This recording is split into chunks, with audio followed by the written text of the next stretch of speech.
Well, so the Martian, her name was Umaruru, which I love. She was over 7 feet tall. She had pointy ears, big tall hair, and she told him that life on Mars was more advanced. How we might contact Martians, how we might receive their messaging. There was one theory or one concept I wrote about from Professor David Todd at Amherst, who in 1909 wanted to ascend 50,000 feet in a hot air balloon to get above all the interference and receive Martian messages that way. There were plans to create giant mirrors, a grid of giant mirrors, and reflect lights and flash light signals to Martians.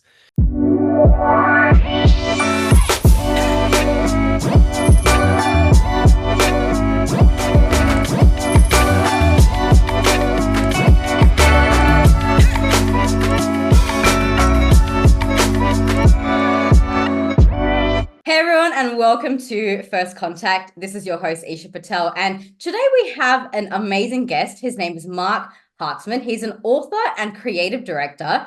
He's also called by ABC News as one of America's leading connoisseurs of the bizarre. Now, that fascinates me because I see in some of the work that you've shared that some of your journey started off with investigating very bizarre types of things, Marc. So today I'm very interested to have a conversation about the bizarre and also go into your research around UFOs. Now, for those of you who don't know Marc, he's also an author of the book, which is called You Are Not Alone. And this book is very well researched. He's interviewed some incredible guests, including the likes of Avi Loeb, who we had on one of our earlier episodes. So, Marc, thank you so much for being here with us today. I'm very excited to get into your book and learn all as much as we can about UFOs from you. Yeah, thanks for having me. Yeah, it's We Are Not Alone. Just came out in October. Wonderful. So, Marc, before we get into your book, I have to know what got you started on this path. It's not every day somebody wakes up and goes, you know what, I want to write a book about UFOs. So, where did that journey begin for you? Well, I would say so a couple of things. One, I've always liked the topic since I was a kid, but I would say more specifically in terms of writing, it was when I came across a Martian woman several years back. I was actually working on another book at that time. Actually, this is what led me to write an earlier book called The Big Book of Mars. And I had stumbled across a story from 1926 about a Martian woman that was, well, I should say, a scientist in London who was in telepathic communication, so he said, with a Martian woman. And so there were all these articles I uncovered in the newspapers about this event and the fact that he was trying to send a telegram to her when Mars was in opposition, meaning when it was closest to Earth in its orbit. And so they tried this with the Rugby radio tower in London, the world's largest and most powerful radio tower at that time. So this was like big news, like covered internationally. It's this amazing story. And of course, we got no response. And then he blamed our scientists for not being smart enough to get the messages from the Martian scientists. So with that, I just got fascinated by what was going on in the periphery of that story and the other beliefs in intelligent life on Mars. Lots of very well-known, brilliant people, Nikola Tesla, Marconi, believed that there might be intelligent life on Mars. So that led to that book. And as I was writing that book, I got into around the late 1940s, early 50s, when the UFO phenomena was really unfolding in America and globally. And so there were stories about how some people, including military leaders, believed that some of those UFOs might be piloted by Martians. And so I started writing about it through that book. And obviously there was so much to cover. And I only had a small portion I could really devote to the UFO phenomena within this broader book of Mars. So after that book came out, I did another book called Chasing Ghosts, and then I was looking for another book after that with my same publisher. And I thought, let me go back to UFOs because it is such a rich topic. And I wanted to explore it in the same way I had explored ghosts and the paranormal and I had explored Mars, which was really from all different perspectives and angles, and not with a particular agenda, just presenting stories that I really find fascinating and interesting. And many cases with UFOs are unexplained. Some of them can be explained. And the fact that there are so many unexplained really makes you wonder what's out there. And so I have scientific perspectives, I have perspectives from experiencers and abductees, and really covered a wide range of different people about the topic. That sounds incredible. And I personally am very fascinated by this Mars story. Can you tell me more about that? So the Martian, her name was Umaruru, which I love. She was over 7 feet tall. This was all the description from this man in London whose name was Hugh Mansfield Robinson. She had pointy ears, big tall hair, and she told him that life on Mars was more advanced. which was kind of along the lines of whatever everybody else was basically saying the same kind of thing. The idea being that Mars is an older planet that formed before Earth, because it's smaller, so it would have formed a little bit sooner, which meant it was further along in its evolutionary path. Therefore, they had become intelligent sooner than we had, so they were far more advanced. They had flying machines. They ate electrified fruit. Um, they smoked cigars, or pipes, I believe it was.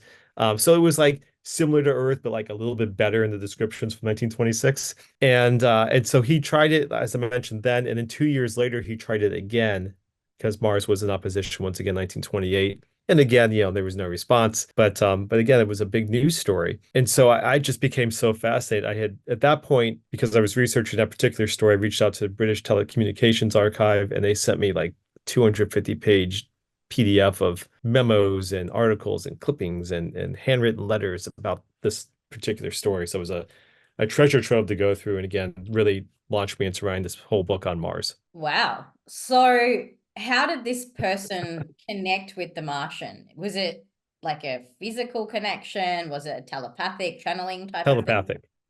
Okay. Yes, it was all through telepathy, I which mean, which was another strong belief at that time. There was lots of exploration into telepathy in the 1920s, and, right. and even today. Yeah, well, I know it's come and gone over the years. Like there's some of the stuff around remote viewing around the World War. So some Yes. of that has been resurging, I would say, in more Oh recent. yeah, I actually just took a class in remote viewing. Oh, That's for did my you? next Oh, nice, book. nice. Yeah. Well, yeah, I mean, there's a lot of people out there who have these ability, well, myself included. I put myself in that category of being able to channel and remote view and those sorts of things. So I'm very curious about why this would have gone into news headlines because I mean, with all the research that I've done so far, there's a lot around, cover-ups. People don't really want these stories to get out there. The fact that you found this treasure trove of information, I mean, part of me wants to just get my hands on it myself, and have a look at everything. So tell me more. I mean, what did you discover from this? Well, because he was involving the radio tower that was with the London Post Office. And so it became a story because he was using the Rugby radio tower to send a telegram. So that in itself was news because it was such a bizarre thing. For the radio tower, it was a good deal because they were charging him their long distance rates. So I actually have memos where they talked amongst themselves saying, I don't think the guy's a nut. Like I think that there's a quote pretty much like that, where he doesn't appear crazy or something like that. He seems legitimate. They talked about the message he wanted to send, but all the press coverage was basically like free advertising for their long distance rates. So it was working to their advantage to get this story out there. And at that time, it wasn't unusual to be talking about that topic. I mean, it was if you get that book, I know we'll get back to We Are Not Alone, of course, but the Big Book of Mars, I have lots of examples, visuals of these articles from the early 1900s, late 1800s also, when this was just a very frequent topic that people were talking about, how we might contact Martians, how we might receive their messaging. There was one theory or one concept I wrote about from Professor David Todd at Amherst, who in 1909 wanted to ascend 50,000 feet in a hot air balloon to get above all the interference and receive Martian messages that way. There were plans to create giant mirrors, a grid of giant mirrors, and reflect lights and flash light signals to Martians. And like I said, Tesla thought he was contacted in 1899 at the top of Pikes Peak in Colorado Springs. He thought he received a message from Mars. Marconi thought the same thing in 1920. So all this was generating news headlines. So it wasn't unusual that at that point for this to be another headline in 1926. We have telescopes that look to Mars though, right? So if we were to look Yeah. at Mars right now, would we see anything there? Well, we might find our rovers. So I so I think that I do think we'll find life on Mars under the surface, but I think it'll be microbial. In fact, in the 70s, the Viking mission, both landers had tests that came back positive for life on Mars, mm, which NASA never wanted to share.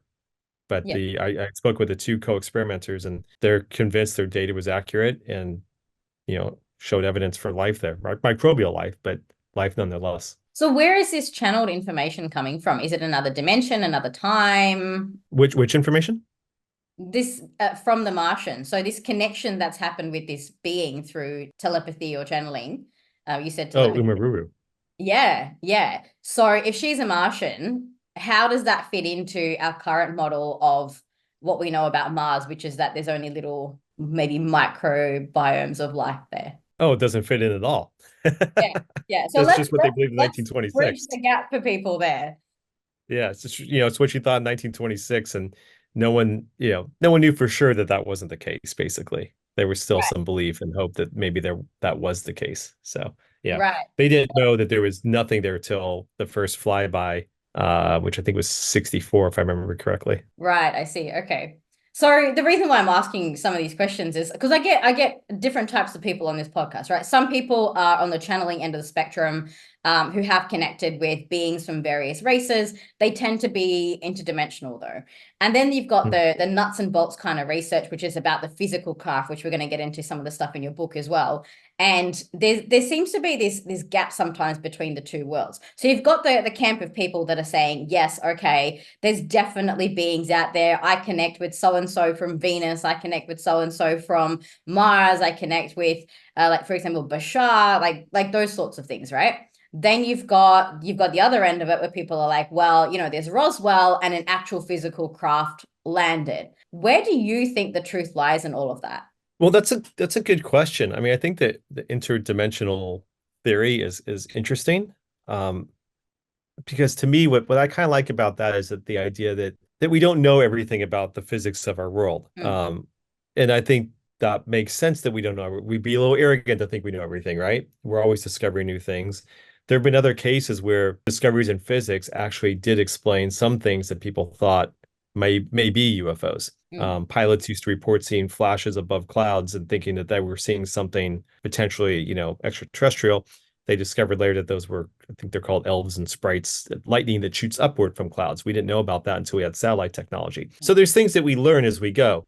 Not to say that everything might be explained through physics that way, but could there be another dimension that we haven't discovered yet that these are able, beings are able to kind of come into and come out of? I mean, it's possible. I think that's an interesting theory, and that could eliminate the problem of distance, um, which is a difficult problem, at least for us to fathom. Again, the counter argument to that is there's so much we don't know, and we'll keep learning. And if we're 500 years advanced from where we are now, spanning distances of 1,000 light years might be like nothing, right? Like who knows?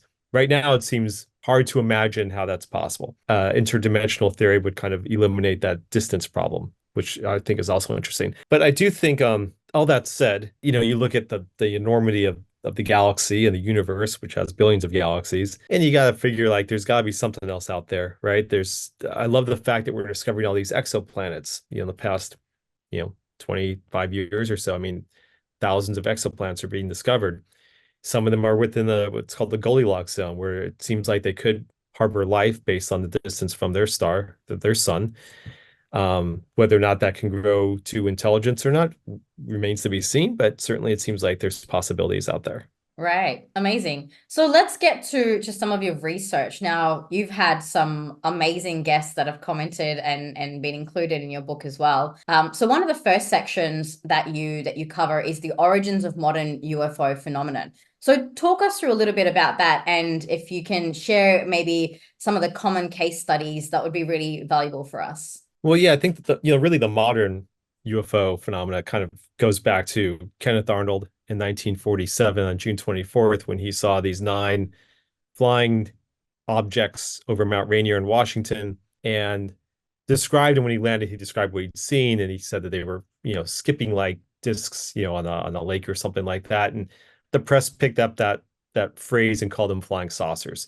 So that's the event where the term flying saucer comes from. So that's kind of like a nice starting point. That said, there were certainly events that were happening a little bit before that.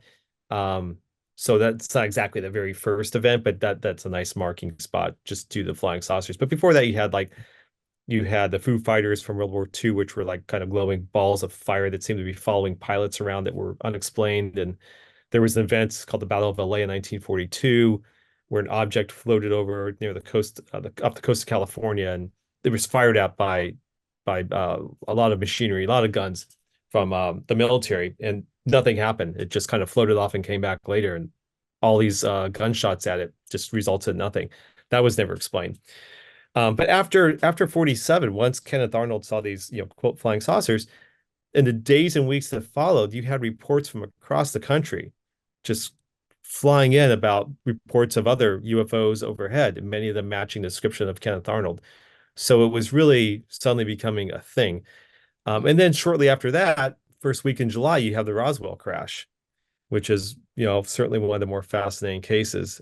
And what's kind of interesting about that, so first of all, that's the case where the government actually had a press release. The Air Force had a press release saying that they captured, or they had recovered, a flying disc, which is crazy to think that that was the headline, that Air Force recovers flying disc. Like, wow, they're just saying it. And the next day it's like, oh, never mind, it was a weather balloon. And that's where all these cover-up stories come in. Decades later, of course, the government said that they were really covering up the fact that it was a secret spy high altitude balloon that was meant to go over Moscow and check out their nuclear situation. Of course, people don't believe that either, but I think it's interesting that they may have thought that a UFO story was a good cover up for their own spying program, and then realizing maybe that was not such a good idea. Right. So those Right. are a few of the early big ones, and then from there they just go on. Project Blue Book covered UFO cases for the Air Force, investigated them for till 1969. Of course, they were trying to always find explanations to calm people down, but they were also curious to make sure that this wasn't new technology from the Russians. There's so much Cold War paranoia going on, that always kind of motivated things. So there were plenty of cases over those decades that are many of which went unidentified by Blue Book, which again leaves lots of questions. With all the research that you've done, do you believe that there is something else out there? I do. It's hard not to think that there can't be something else out there. I will say I haven't personally seen anything myself, and I mentioned that in the book. But I did speak to so many different kinds of people, and one of them was a good friend who I've known for years, who had his own experience in the 70s, which I wrote about. This was 1975 in Lumberton, North Carolina, and he was sent by J. Allen Hynek, who was the man who ran Project Blue Book for the Air Force. He was the main investigator, the scientific investigator. And at that point, he was running what's called CUFOS, which is a Center for UFO Studies. This was after Blue Book. So he sent my friend Lee Spiegel down to North Carolina to investigate this triangular-shaped UFO, which was being reported. And he goes down, he meets with the chief of police and a few other police officers, and they're going around in their police car looking for, following these reports that are coming in. And they're not seeing anything for a while, but then all of a sudden they do see it. It's a huge triangular UFO, about treetop level high, perfectly silent, hovering there. They all step out of their car. It flashes a beam of light down at them, and then eventually just zips away completely silently. And Lee investigated, checked with the local Air Force bases. Are you testing new equipment? Did you have pilots doing any kind of missions nearby at this time? And nothing lined up with anything that they saw time-wise or what they experienced. And again, this was a case that just had no explanation at all, but it was seen by multiple people together. It wasn't just one person maybe imagining something. And what I found interesting about this case, besides everything I said to you, is that this was a guy I've known for years. And I don't think, knowing him is, I can't imagine he's making this up. It's different if you're reading something, you don't know the person at all. Who knows what might be going on? But when you do know that person, you hear those kinds of stories. It's definitely very curious. I spoke to another guy I wrote about in the introduction of my book, who had an experience in New Mexico in 1964 when he was 8 years old. And this was a top-shaped UFO that he was playing outside of his grandmother's laundromat in just like the back lot. And he saw this object across the way, again, about treetop level high, a few stories high. And it was sort of mimicking his movements back and forth. And then eventually it zipped right over his head and belched out flames and burned his head from the chin up. He was rushed to the hospital. FBI, he was treated immediately. The FBI came and investigated. They found no evidence of anything that would have caused this. Nothing from the laundromat, like did something else happen there that burst out fire? Nothing. There was no evidence on the ground. Yet he had been burned. His grandmother had seen it also. She'd come out just when it happened and rushed to help him. And this was documented in newspaper reports. And what's interesting about that is that this case, in the months after, there were other top-shaped UFO incidents belching out fire that were happening on Tuesday nights for like just a few months, so much to the point where people were having watch parties for a top-shaped object. And then it went away. And again, never explained. No explanation at all. So there's these curious stories like that. And then, of course, you have the more recent stuff with the Navy pilots, the Tic Tac UFOs and all the stuff that's been out in recent years. which is very curious, because what is causing that? These are Navy pilots who I believe are very credible, who know what they're seeing. They're not making things up. They're tracked on radar. They're being seen visually with their eyes. So what exactly are those? Is that interdimensional that's coming in? Is that some kind of technology that's extraterrestrial? It doesn't seem like it's foreign technology. If it is, that's almost scarier because how is someone else so far advanced that we don't know? Um, but also that kind of motion has been described in cases in the past too, to go back 40, 50 years, Mm. when we know that no foreign adversary might have any technology like that. So there's a lot of reasons to believe that something's going on. It's just, what exactly it is certainly remains to be seen. Yeah, right. So what are some of the ways that organizations such as SETI are trying to discover the truth of what's really going on? Well, SETI's really focused on the search, what stands for a search for extraterrestrial intelligence, but out in the galaxy. So they've been doing this for decades, but it really started around 1960, 1959 with Frank Drake, scientist who realized you could use radio telescopes to start to search for radio signals elsewhere in the galaxy. And he thought he had a few moments where he may have actually found something, but eventually realized it was terrestrial in nature. But then the SETI program eventually took off, I think mid 70s and 80s, and then eventually it lost government funding, took on private funding to keep it going. And so they have a lot of telescopes now that are searching the sky still, but it's like they barely scratch the surface. So of course, nothing's been found. I did talk about a case in the book, and We Are Not Alone, about a particular case in the 70s called the wow signal. It's called the wow signal because the reading that came out was rather shocking. The numbers were sort of off the charts for what a normal radio signal should be. So the guy wrote "wow" with an exclamation point and circled it on the margin. So it's called the wow signal. But this was something, again, they couldn't replicate. Um, Nothing seemed to confirm that this was some kind of extraterrestrial intelligence. Maybe it was just some sort of other blip or glitch. No one knows for sure. Some people still believe it is extraterrestrial. Some don't think there's nearly enough evidence to support that. But SETI's really focused on finding that kind of signal from a very far away, distant planet, as opposed to something close to here, something that might explain what people are seeing locally. But you mentioned Avi Loeb, and what's interesting is Avi Loeb is doing that. Mm. He's got the credibility and obviously the knowledge and the funding now, which is amazing, to actually search, within our own solar system to see if there's another interstellar object that passes through. He's the one who called Oumuamua, the interstellar object that passed through in 2017, extraterrestrial in origin. So he's got scientists working with him now, and they're collecting their own data.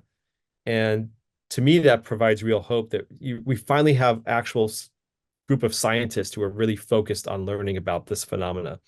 And he's got people from SETI actually advising him as well, which I think is great that they're working together versus having separate agendas. I mean, we should all be looking for answers together.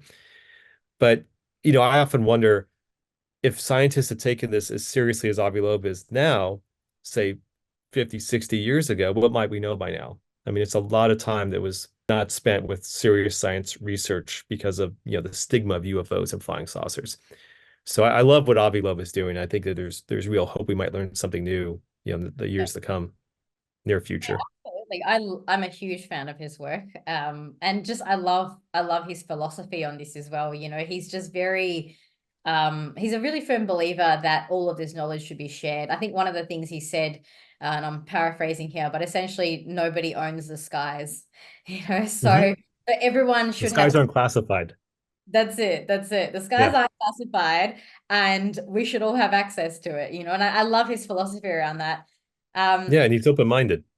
so I'd like to know as well, and this is, I think, the question on a lot of people's minds. You've also spoken to abductees, people who've had experiences, and then you've obviously spoken to people like the SETI people, Avi Loeb, and so you've got these different groups of people. You've got all these people that are saying, look, I've had an experience, I've been abducted, I've seen things, and then you've got all these scientists that are trying to find this thing, and they're somehow not finding it. And this is what I find so perplexing. I wish somebody would give me an answer to this. Why can't the scientists be in the right place at the right time to have the experiences that the abductees are having? Is it asking too much? Do the ETs not want to show up to them? I mean, what's going on there? It would be amazing if one of these scientists actually did see something and realize like, okay, well, what is that? Actually, I did speak with Jill Tarter, who was the head of SETI, and she's actually if you've seen the movie Contact with Jodie Foster from years back, Jodie Foster's character is based on Jill Tarter. She knew Carl Sagan well at Cornell, and she had an experience, she said, while flying, where she thought that she did see something like, oh my God, is that a UFO? But then she quickly realized what the physics behind it was, that it was explainable. So there was a close moment there where maybe she saw something, but she was able to figure it out. But yeah, it's tough because for scientists, for them to feel like they've actually seen something, they'll want more data than I think anyone is really getting with a sighting of a UFO, at least abductions aside for a moment, because it's such a transient occurrence, like something zips by the sky and that's it. That's all you have, right? They'll want more data to be able to prove something. That's not enough. In terms of abductions, I mean, that's a whole other story. I haven't heard of any stories of particular scientists being abducted and then saying like, okay, well, here's what happened. I would love for a case like this to happen and it gets captured on a cell phone now, now that we have that technology in everybody's hands at all times. I haven't heard of that. Most of the well-known cases are from, decades past. But they are fascinating cases, and it's hard to know what exactly is going on. Is it definitely an abduction? Is it there's other things going on, that they believe it's an abduction, but maybe it's repressed memories or masked memories. So it's hard to know exactly what's happening, but the cases are fascinating, and I love the stories behind them. And I don't judge the stories in the book at all. I'm just presenting them because they're interesting, and these are things that people believe have happened to them. It would be great for that to happen to a scientist, though. Maybe we get something more out of it. It's interesting because the new book I'm working on, I did speak with. I mentioned we talked about remote viewing for just a moment, but I spoke with a guy who ran the remote viewing program for the government for a couple decades, and he was a physicist by trade who had his own sort of paranormal experience in the late 60s. And so here was a scientist having not a UFO experience, but like in that realm of the paranormal and unusual. And he started looking into it to understand what he had gone through himself. And eventually that sort of paired him up with the remote viewing program at Stanford that was happening in the early 70s. And then he kind of ran with it from there. But he was a physicist who was taking something very odd and unusual and trying to find the science behind it. So that to me that's an interesting example of someone in that world encountering something in this other bizarre world and trying to pair them together and make sense of it all. Now it Mm. needs to happen for UFOs, like you said. I would love that. I wish for that day to come sooner rather than later. I have Yeah. seen those worlds merging together more so in the biology space. For example, the likes of Dr. Joe Dispenza, Bruce Lipton, Greg Braden. They talk about looking at biology and cells and sort of even I think Dr. Joe Dispenza came at it from a more chiropractic sort of perspective and then found his way into healing himself through these other methodologies.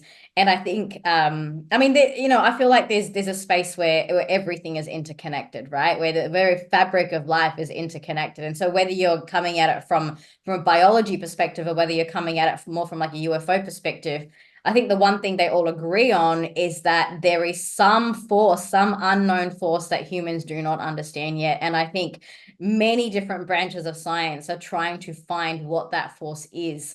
Some people have just gotten as far as going, you know what, I think it's God. We're going to call it the God particle, and that's what it is, So, but I think there's a lot of different theories and perceptions around all of this. Now, I mean, I don't want to get too far down the biology end of the spectrum, but coming back to the UFO end of it, we've got these people who are having these experiences, and you've got scientists who are trying to measure that. I wonder if in your research you've come across anything where somebody has maybe sampled like a large study of people who've had these types of experience, because even though they might not be able to give the physical evidence now if something happened, say, 20, 30 years ago, but if there's enough commonality between, say, thousands of experiences, surely that's a form of evidence, right? Yeah, I think a good example of that was Dr. John Mack at Harvard, who was a Harvard psychologist. And so he was looking into abduction cases in the 80s, a lot of cases, and he wrote several books on it. So I talked about his case a bit in We Are Not Alone as well. But he interviewed hundreds, maybe thousands, I forgot the number offhand, but a significant number of people. And he came to the conclusion, basically what you just said, that there's all these commonalities, something must be going on, and trying to understand it. And he was open-minded to look into it seriously. And that cost him, some a little credibility. I think at Harvard, they didn't really approve of their top psychologists looking into UFO abductions. But to him, it was just like, well, we should learn what's happening. Something is happening here. Why are people having these experiences? How are there so many common threads between them? Clearly, there's something going on. He also, there's a case I wrote about that took place in Zimbabwe at a school called the Ariel School, where about nearly 100 kids all witnessed what they believed was a UFO landing and some sort of creatures coming out of it during like their recess when teachers were inside. Of course, there's no teachers around. They're all inside having a teachers meeting, and they run inside, and the teacher's like, "What are you talking about?" By the time they came out, it was gone. But John Mack came and visited and interviewed them all and had them do drawings. And you see similarities in their drawings and similarities in these children's stories. Interviews with these children today as adults, they still have the same memories. They swear by their memories. They didn't make anything up. They certainly did not say they made anything up. So he was a case of someone who I think did just what you're saying. He sadly died sort of unexpectedly. He was hit by a car, I think in London, just like crossing the street. Um, but yeah, he wrote quite a bit about this topic and the commonalities between abduction stories. Yeah, wow. There was actually a similar one in Melbourne, the famous Westall incident, which also happened in a school. Are you familiar with that one? A little bit. Yeah, I didn't write about that one, but I have heard of that one. It's an Yeah, Australian case, so not everyone yeah. has looked into it. Just when you mentioned the Zimbabwe one, because I haven't heard of the Zimbabwe one, but I know the Melbourne one very well. I actually went to the site where it happened not too long ago, actually just a couple of months back. So it sounds like there's more than one of these cases where something has happened in a school and a bunch of kids or even a bunch of teachers have seen it. I think in the Melbourne one, teachers also saw it, and they did the same thing with Hmm. the Melbourne one, where they years later, when all the kids had grown up, they got them to draw the pictures. And exactly like you mentioned with that case, they still remembered it. The drawings all look very similar. So maybe this is happening in more occasions than we think. Yeah, and it's these mass sightings that I find especially fascinating. I mean, these two are good examples. I mentioned the Lumberton, North Carolina, which had a group of people. The biggest one that I'm aware of is the Phoenix Lights Mhm. from 97, when up to 20,000 people saw this triangular craft also silently going over the Phoenix area. Actually, Arizona wasn't just Phoenix alone. And again, no explanation. There was some explanations coming from the Air Force about flares being dropped, I think that same night, but the motion of flares was very different than anything people saw, which they saw very clearly, and very uniform movement. Like there's no way that was a flare dropping from a plane. It just doesn't add up at all. Actually, after I wrote the book, a friend reached out to me who said that she was in Phoenix at the time and she witnessed it as well, and said the same thing everybody else had said. It was something physical above, again, not that high, so it was very large and very visible. Silence passing through, and again, no explanation for that one. Wow. Even the governor, who kind of mocked it at first, eventually came out and said he saw it and he also had no idea what it was. Right. And I So think that's that's a a great particularly first fascinating step. case. Yeah. Yeah. I mean, even if they don't know what it is, it's a great first step to say, well, we don't know. Because Yeah, that leaves room for investigation. Because if people are covering it up and saying, well, it was a weather balloon or it was a flare, or, it almost closes the case before it's had a chance to be properly investigated. So if someone prominent comes out and says, well, I saw it and I don't know what it is, great, let's look into it then. Let's maybe talk to some more witnesses. Maybe there's something here. yeah. And that's what needs to happen. Like, Yeah. if we don't know, we should want to find out just so we have the answer. And if it's extraterrestrial, amazing. That'd be incredible. And if it's not, still incredible. We'll learn something new. Um, Yeah.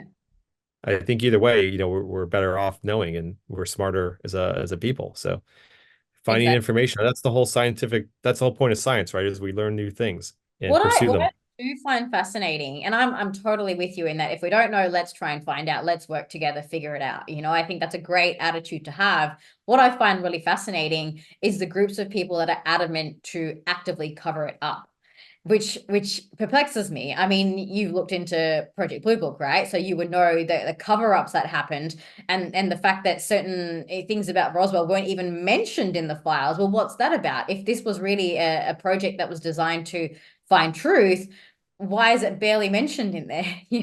That's what I find interesting. Yeah, and I don't know how much Blue Book really wanted to get serious answers. I think they just Yeah, wanted to quiet people yeah. and Well, that's calm them that's kind of down. the And impression I got. part of it was a concern that that they thought people were so panicked. And again, you get the Cold Yeah. Wars going on. There's lots of paranoia going on, and all of a sudden their resources are being deployed to try to answer these cases versus, you know, attending to what they thought would be more serious, work right on their end, defending against whatever else might be coming.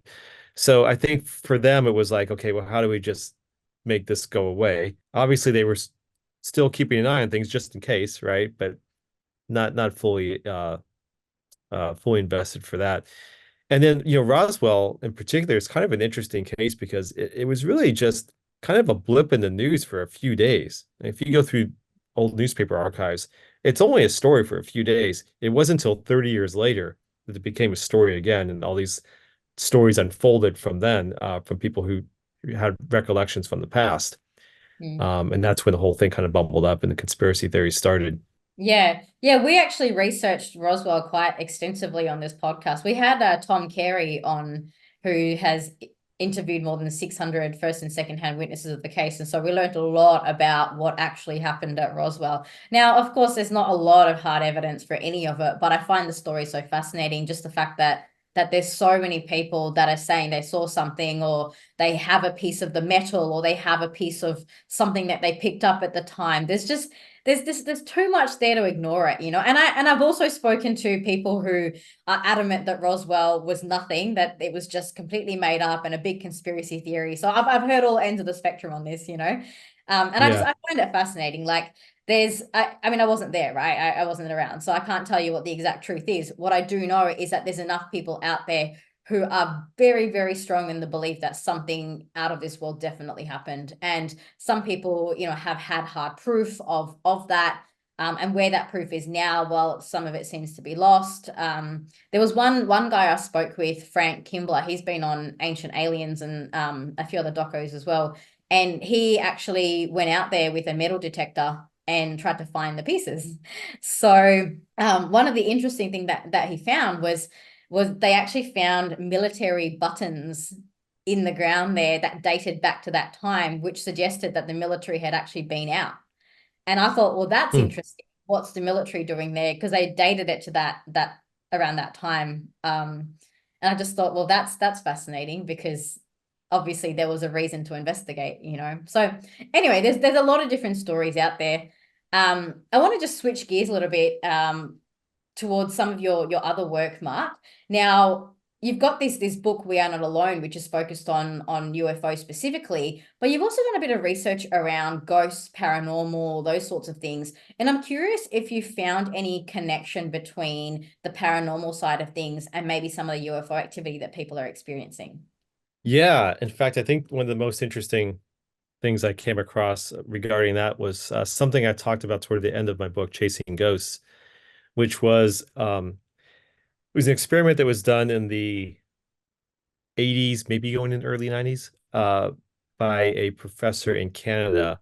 And he created a thing called what he called the God helmet.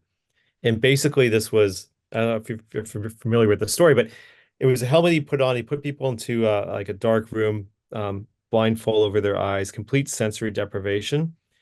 And he had wires connected to the helmet. He could dial it up and down, sending in electromagnetic waves to the temporal lobes. And so, based on the level of electromagnetic waves he'd send to the brain, people would have different experiences. And so, after they would go through this experience with this God helmet, they'd come out, they'd talk about what they experienced, what they saw, what they felt. And some people said that they thought they saw God, which is why it's called the God helmet, of course. Some people thought they saw ghosts. which is why I was writing about it to begin with. But other people claim that they saw aliens. Um, and so that makes you really wonder, okay, are there certain forces happening with the brain that cause us to sense things or see things or feel things? Uh, Again, that maybe that explains some things, right? And electromagnetic waves are certainly more around us now than they would have been, a century ago.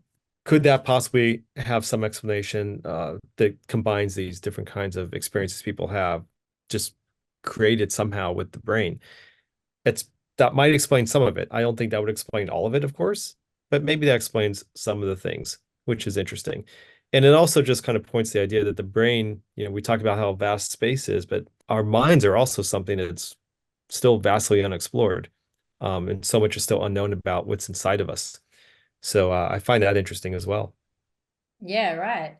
When you were researching some of this stuff around ghosts, did you come across any stories that were particularly unexplainable? Not just, oh, I had an experience, saw a ghost, and it could be dismissed with just a mental thing, but, stories where maybe things were moving or things were happening in the physical realm that were just really unexplainable. Yeah, there's certainly stories I have in the book that really have no explanation. And I enjoyed finding explanations that might explain some cases when possible. But certainly there were some where like, no, there's no real good explanation here. I'll give you one example, which came from a parapsychologist I interviewed. His name is Lloyd Auerbach, and he's been studying this for decades. So he told me that he had his own experience one day while he was driving. He had a fairly new car. I say that only because it still had new car smell. And he was driving to the airport. I think he was driving to Portland, Oregon, to the airport there. And a friend of his, who was a writer, a science fiction writer, but also an aviator, wrote a lot about aviation, had just died recently. And this guy was known for a particular brand of cigar that he would smoke a lot. And so Lloyd was telling me how he's driving, and all of a sudden he has the olfactory sensation, smelling this cigar smoke that matched what his friend smoked. It's like it's distinct. And again, his car didn't have a smell of cigars because it was a new car still, but all of a sudden this waft of cigar smell comes in. And he thought, well, that's really weird. That smells like his friend Martin's cigar. So he gets to the airport and he gets a call from a friend of his who's on the East Coast. I think, if I remember correctly, I think he was in Buffalo, who was a pilot. The pilot tells him, I just had this strange experience in the cockpit where I smelled cigar smoke that reminded me of Martin's cigar. And he asked what time this happened. It happened 10 minutes after Lloyd's experience. This other pilot said that he had just also heard from a friend of his, I think from the South. I forgot where that was exactly, but somewhere in the Southeast, another pilot who also had a similar experience. It was 10 minutes between the two of them. So that's a particularly strange case to me of like, okay, how are three people in different parts of the country having the same olfactory experience that's reminiscent of their friend who just passed? And is that some way of that spirit being able to project something that's recognizable to them, to represent, a presence still? So that's one particular case I thought was pretty fascinating. That there's other cases I talked about how science might explain some of these paranormal experiences, but none of them I think could answer that particular case. Yeah, wow. That's so fascinating. Mark, thank you so much for sharing all of your wisdom here with us today. Do you have any final words or a message to our audience that you'd like to share today? Well, I hope you'll take a look at We Are Not Alone. I think it's, like I said, I don't write it with an agenda, which I think is kind of unusual for a book of this topic. I think a lot of people write it with like, I'm trying to prove this or I'm trying to prove that. I just like sharing these stories because I find them fascinating one way or the other. I just think that they're amazing and they cover such a range. So I think go into it with an open mind and hopefully you come out of it. Maybe you're swayed one way or the other. But I think you come out of it with maybe more questions, maybe a few answers as well. So uh, I think I think people enjoy it. It's filled with imagery, and like I said, incredible stories from the past and present as well. Amazing, beautiful. So, everyone, go check out We Are Not Alone. Thank you so much, Mark, for joining us here today on First Contact. Yeah, thanks so much for having me.